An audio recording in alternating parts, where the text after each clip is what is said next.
Vamos falar de um outro assunto agora no programa. Eu estou recebendo aqui o Dr.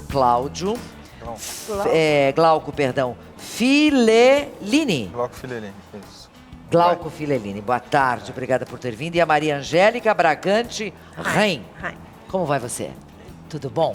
Vamos falar sobre esclerose múltipla. Eu não sabia que é uma doença que acomete 2,5 milhões de pessoas ao redor do mundo e 35 mil no Brasil. Bastante gente, bastante gente. Doutor, vamos começar lá do começo. Como é que a esclerose se manifesta? É aquela doença que a gente vê a pessoa indo perdendo os movimentos, acabando indo para uma cadeira de rodas? Então, não é não. Eu até pedi para a Angélica vir para desmistificar isso, né? Eu acho que a esclerose tem muito preconceito. Tem mesmo. As pessoas olham para a doença e falam, é uma doença degenerativa, eu vou morrer, eu vou ficar... E não é, a pessoa está... Olha como você está ótima, menina. Há quanto tempo se manifestou em você? Há 15 anos. 15 anos. Não tem cura, mas tem tratamento. Tem tratamento, isso é importante. Tem que ir no médico, tem que fazer exame e fazer os tratamentos recomendados, qualidade de vida, porque a esclerose é uma doença autoimune. É uma doença, a teoria maior é essa, né? Que você tem o teu próprio sistema imunológico, ele desencadeia uma inflamação e ataca uma proteína no cérebro, na medula ou no nervo óptico, uma proteína chamada mielina. Destrói a mielina, dá uma fraqueza. Então, a maioria dos pacientes evolui com crises de um sintoma que persiste algumas semanas e melhora, às vezes não melhora, mas a maioria melhora. Então, você tratando e fazendo os tratamentos preventivos que a gente tem, que evita a doença, evitam o surto da doença. Dá para ter uma vida como Maria Helena. Dá para ter uma vida normal. Maria Helena, como é que se manifestou em você há 15 anos? Maria Angélica. Começou com muita dor de cabeça e tontura. Dor de cabeça e tontura? Muita coisa de repente? De repente. Começou tontura, dor de cabeça e logo eu imaginei o que seria procurar um neurologista, né? Aí eu fui ao Dr. Glauco e lá ele me encaminhou ao hospital. Fez exames, a gente fez o diagnóstico. Que tipo de exame é feito para se ter um diagnóstico? Então, o diagnóstico de esclerose não é um exame só que dá, na verdade é um conjunto de alterações. A ressonância é o exame principal. Certo. Você com uma ressonância normal, você não tem esclerose. Então, assim, a ressonância é o exame principal, mas tem que juntar a história, existem vários critérios clínicos. Você junta a história do paciente, a ressonância, o líquor, os outros exames, afasta outros diagnósticos. Então, é um diagnóstico que a gente tem uma série de critérios clínicos para fechar.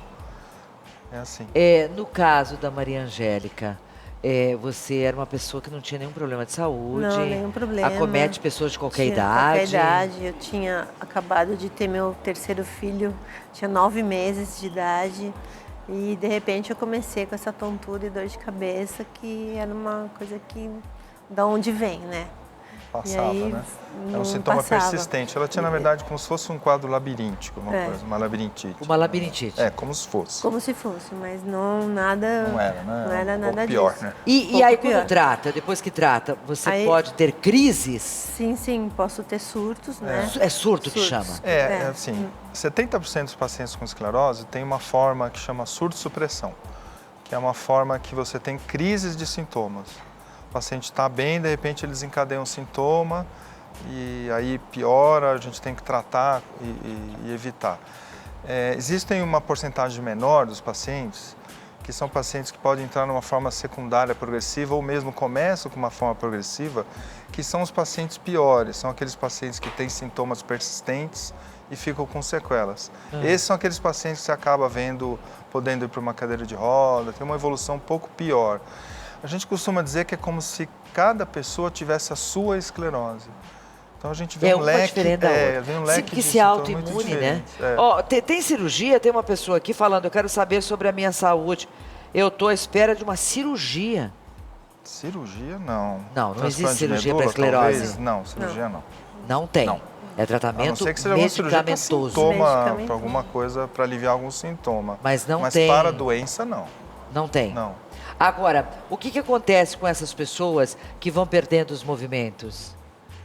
De braço, perna, muita reabilitação, fala. Né? Muita reabilitação. Então precisa sempre ficar fazendo... na verdade, assim, como doença autoimune, existe sempre uma relação direta entre qualidade de vida e doença. toda doença autoimune tem uma relação, por exemplo, com o emocional. É comum você ter um surto no momento emocional delicado. Você lembra Passa como por foi na tua vida, estresse, Angélica? Foi assim, eu tava feliz, né? Você tava feliz? Primeiro tava. Tava bem, de repente foi o que aconteceu. E quando aconteceu, aí você já começa a entrar numa, tipo, uma paranoia, o que ia acontecer, mas com toda a explicação do doutor, o que vai, tem toda a medicação que você toma, foi mudando a medicação conforme eu tive um surto. É porque tem aquilo, né, de perdendo os movimentos, aquilo deve ser, né, assustador. Eu tive surtos de dormência nas pernas, aí você tem que ser internada, fazer Mas o tratamento da fase aguda, né? Quando tem a crise, o surto, a gente entra com uma medicação para tirar o paciente do surto. E toma medicação diária depois o preventivo para prevenir a doença, né? Se você tem alguma pergunta a fazer, você pode mandá-la para a gente. Por favor, posso fazer uma pergunta? Retorno, né? Tenho tontura, deve ser, faz tempo. Será que é algo? Já já a gente responde aqui. Você tem pergunta a fazer? Pode fazer aqui para o doutor, tá? Doutor, respondendo a essa telespectadora, devo ter preocupação com tontura frequente? Todo sintoma tem que ser investigado, né? E agora o pessoal ainda vai para o Google hoje, né? Então pronto, eu acho né? que isso também atrapalha um monte, né? Atrapalha. Aí já chega no consultório, às vezes pega o resultado de exame, joga no Google o resultado do exame, já fica 3 dias sem dormir, aí vai lá no consultório e não é nada. Uma Isso outra pergunta. Esclerose lateral amiotrófica tem tratamento? Paliativo, praticamente, né? É outra doença aí, né? É outra doença. Outra doença, tem drogas, mas ainda sem um resultado muito esperançoso. Uma outra pergunta aqui. Tenho inflamação no nervo óptico, fortes dores na cabeça, formigamento e cãibras. Tratei com um neuro, com oftalmo.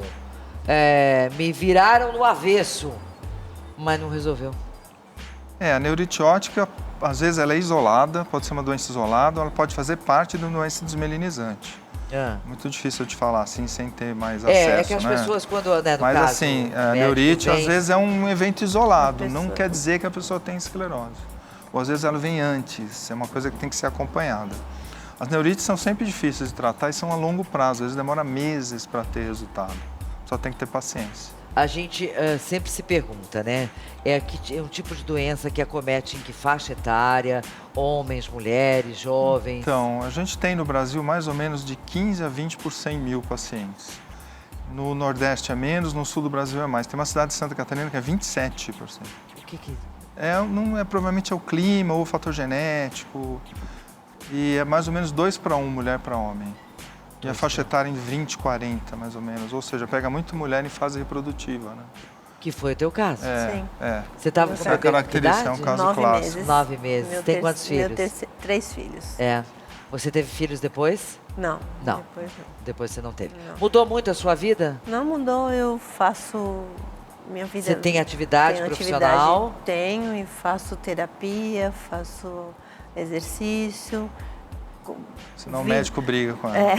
Exercício físico é bom. Então, qualidade de vida é importante. Como qualquer doença autoimune, então a gente fala, daqui para frente, o mais importante não é o remédio, é você ter uma qualidade de vida.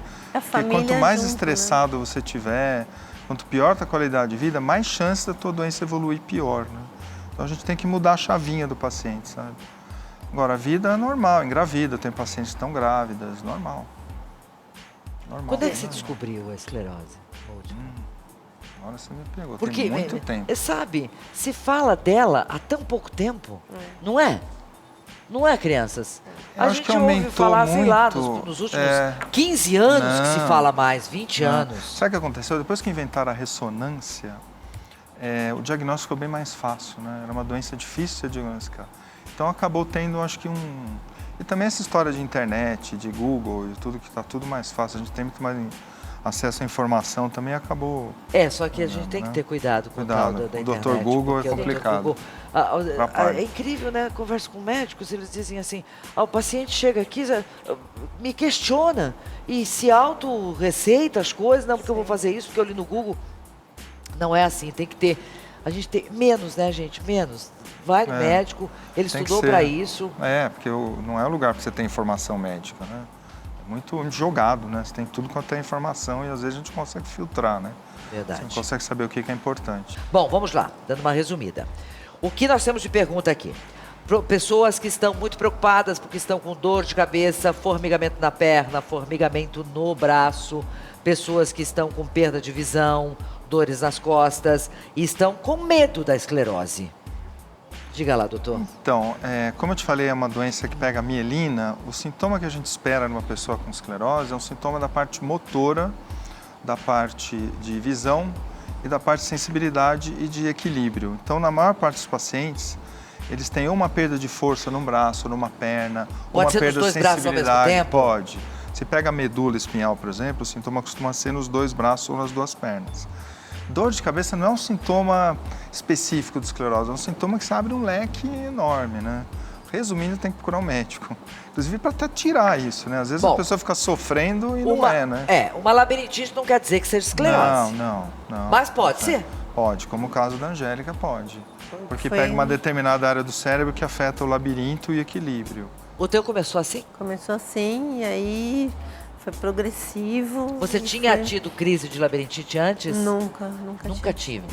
Nunca tive. Aí começou nessa fase, aí logo com a medicação, com toda a atenção, com o tratamento médico, foi melhorando e fui assim, agora fazendo terapia, a ajuda da família também, que tem que ter bastante, né? Todo mundo junto.